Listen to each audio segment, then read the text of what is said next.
स्वामी जी, आपके प्रवचन में सुना है कि कोई भी भक्त या व्यक्ति अपने इष्ट देव या परमात्मा की पूजा करने जाते हैं तो बड़े भाव से जाते होंगे, लेकिन जिस भगवान को या जिस परमात्मा की मूर्ति को स्पर्श करके पूजा की जाती है तो धीरे धीरे भी वो मूर्ति की ऊर्जा कम होते जाती है और भक्त की या तो पूजा करने वाली व्यक्ति की नेगेटिविटी उस मूर्ति में चले जाती है। तो प्रश्न यह है कि जो भी भक्त अपने इष्ट और प्रिय देव की परमात्मा की पूजा करने जाता है तो वो तो बड़े अच्छे भाव से जाता है, उसके मन में परमात्मा के प्रति कोई भी नेगेटिव भाव नहीं है, उसके मन में ऐसा कोई भी नेगेटिव विचार नहीं है कि मेरी नेगेटिविटी परमात्मा या तो मूर्ति के अंदर चली जाए। तो फिर आप कहते हैं कि जिस भगवान की पूजा भक्त स्पर्श करके करते उसमें नेगेटिविटी चले जाती है, तो ये कैसे घटित होता है, यही मेरा प्रश्न है।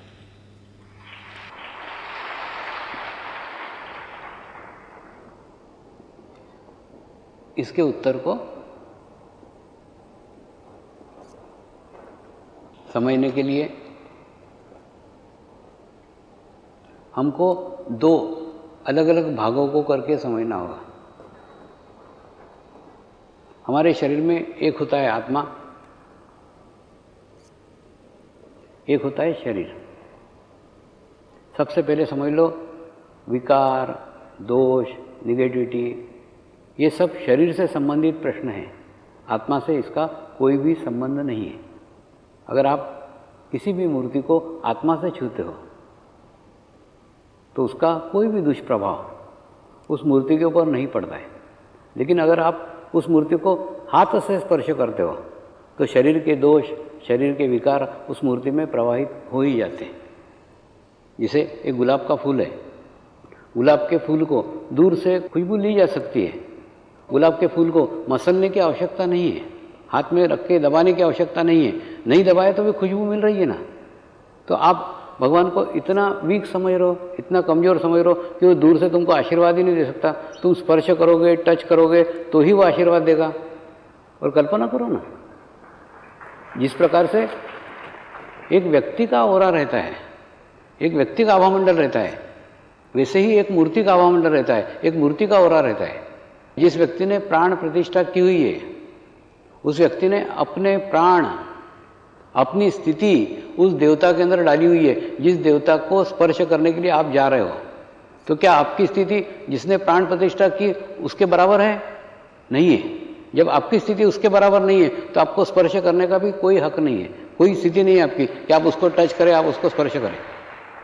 दूसरा, इससे करने से वो मूर्ति की धीरे धीरे धीरे धीरे धीरे स्थिति खराब होती जाती है, क्योंकि आपके दोष, फिर से समझ लो, दोष शरीर के होते हैं, आत्मा के नहीं। अगर आप शरीर से स्पर्श करते हो तो शरीर के दोष जाएंगे ही ना। एक थोड़ा समझ लो, एकदम सिंपल लॉजिक। एक चुंबक है, चुंबक के पास में आप लोहे के टुकड़े लेके गए और टुकड़े ले जाने के बाद में आप सिर्फ पास में लेके गए तो भी चुंबक को चिपक जाएंगे। माने लोहा खूब भाव से जा रहा है, खूब इच्छा से जा रहा है कि मेरे दोष चुंबक में नहीं जाने चाहिए, मैं तो उसको समर्पित हूँ, कितना भी हो तो भी उसके दोष उसमें जाएंगे ना। चुंबक का स्वभाव है लोहे को खींचना, उसी प्रकार से मूर्ति की एनर्जी है, मूर्ति का स्वभाव है आपके दोषों को खींचना। तो जैसे आप पास जाओगे, जैसे करब जाओगे, बराबर आपके दोष वो खींच लेगी, आपको करना नहीं पड़ेगा। ये सारी प्रक्रिया सूक्ष्म में होती है। ये सारे बातों को समझने के लिए खूब गहराई में उसका अध्ययन करने की आवश्यकता है। और वो अध्ययन पहले के ऋषि मुनियों ने किया था, पहलों के मंदिरों में किया हुआ है। आज से 150 साल पुराने, 200 साल पुराने जो मंदिर आप जाके देखो, उस मंदिरों में कभी इतने पास में नहीं जाने देते। क्यों नहीं जाने देते? उसके अंदर जो ऊर्जा रखी हुई है, उसके अंदर जो चेतना रखी हुई है। और दूसरा, एक ध्यान रखना, मूर्ति को उसका प्रोटेक्शन करते नहीं आता है। वो मूर्ति चाह करके, मूर्ति अगर बोलने वाली रहेगी तो तुरंत आपको बोलेगी दूर रहे, 20 फीट दूर रहे, ऐसे बोलेगी। लेकिन वो बेचारी नहीं बोल सकती ना, वो नहीं बोल सकती, इसका नाजायज फायदा लेते हो, आप जाके उसको स्पर्श करते हो। दूसरा एक बताता हूँ, जैसे एक व्यक्ति है जिसका मृत्यु अगर कैंसर से हुआ है तो उसके आसपास, उसके समाधि के आसपास भी बुरी ऊर्जा रहेगी। लेकिन मैं एक संत के, एक महात्मा के समाधि के पास गया था जहाँ मुझे 2 घंटे ध्यान लग गया था, जबकि उस संत की कैंसर से मृत्यु हुई थी। तो फिर कैंसर से उसकी मृत्यु हुई थी, तो फिर उसका ओरा, उसका आभामंडल इतना पवित्र कैसे था, उसकी तरंगें इतनी अच्छी कैसे थी? वह अच्छी इसलिए थी क्योंकि उसके अंदर निगेटिविटी डाली गई थी, इंजेक्ट की हुई थी। उसका ओरा, उसका आभामंडल वैसा के वैसा ही शुद्ध और वैसा के वैसा पवित्र था। और उसके अंदर किसी साधक ने खूब भाव से, इच्छा नहीं है कि मेरी बीमारियां जाए, उसके बावजूद भी बीमारी लेके गया, खराब स्थिति ये डालने का। अरे बाबा, तुम कोई भी भाव से जाओगे, डालने के भाव से जाओ या मत डालने के भाव से, तुम्हारी निगेटिविटी तो वो खींच लेगा ही ना। अब जैसे समझ लो एक कैंसर पेशेंट ने जाके उनके पैर छुए होंगे, मेरा कैंसर ठीक हो जाना चाहिए, आशीर्वाद दिया, मतलब क्या, तुम ले लो कैंसर मेरा, तो उन्होंने ले लिया और लेने के बाद में उनका ओरा खराब हो गया, उनके दूषित हो गए।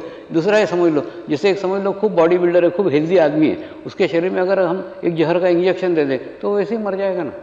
उसका फिर हेल्थ, उसका प्रोटेक्शन नहीं करेगा। क्यों नहीं करेगा? उसके अंदर जहर इंजेक्ट किया हुआ है। तो हम मूर्ति को स्पर्श करके अपने दोष उसमें इंजेक्ट करते हैं, मूर्ति में डालते हैं, तो और मूर्ति को दूर से नहीं नमस्कार कर से देख सकते। अब देखो ना, जब वीडियो शिविर से लोगों का आत्म साक्षात्कार मिल सकता है तो मूर्ति से अनुभव नहीं आ सकता, वाइब्रेशन नहीं आ सकते। थोड़ा जो हो रहा है ना उसको प्रैक्टिकली देखो ना, तो समझ में आएगा। सिर्फ आपका भाव है तो दूर से भी भाव से ग्रहण किया जा सकता है। उसके लिए मूर्ति को स्पर्श करने की क्या आवश्यकता है?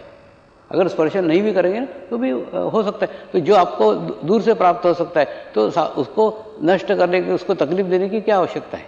तो कहने का मतलब, जैसे फूल है, फूल को सुगंध दूर से ली जा सकती है, तो फूल को मसलने की क्या जरूरत है?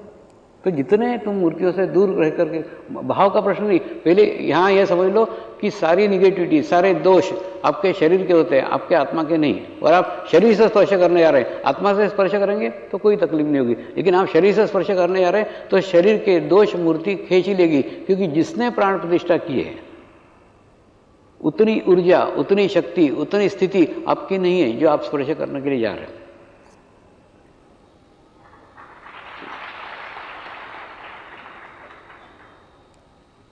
दूसरा है ना, अपन सबको नहीं समझा सकते, लेकिन तुम लोग तो समझ सकते हो।